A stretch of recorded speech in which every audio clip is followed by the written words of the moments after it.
Bon matin tout le monde. Pour ceux qui n'ont pas vu encore, ça a commencé. Au Canada, en Grande-Bretagne, en Europe, un peu partout. Quand tu allumes ton téléphone mais que tu te fasses demander un update sur ton téléphone Android, puis ce qui est bizarre, c'est que pour certains téléphones, il n'y a plus d'update. Quand tu achètes un téléphone, selon l'année, tu as le droit à tant d'updates, puis après, tu n'as plus d'update.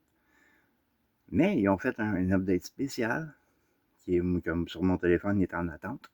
Je ne veux pas l'installer parce que je sais qu'à la minute que je l'installe, quand je vais repartir mon téléphone, je vais être appelé à mettre mon permis de conduire que j'ai pas ou un passeport que j'ai pas non plus.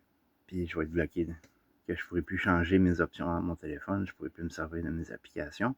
La seule affaire que je vais pouvoir faire avec, c'est téléphoner. Je ne pourrai plus texter, je ne pourrai plus aller sur Internet. Fait que mon téléphone va être, on appelle ça briqué.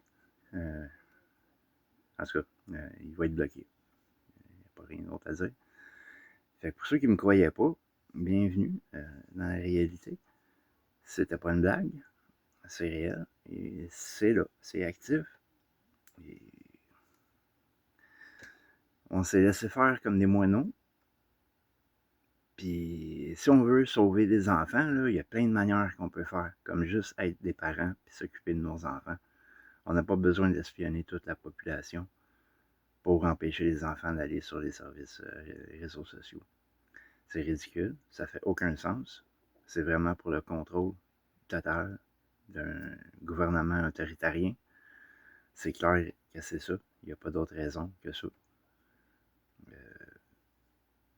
Le bill C-22, non, le C-34 n'a pas passé, mais ils ont annexé ce qui n'a pas passé dans le bill C-22 sans le dire à personne, en plein milieu de la nuit, sans que personne puisse voter pour ou contre.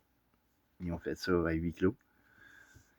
Fait que ce qu'on voulait pas, ils l'ont fait pareil, dans notre dos.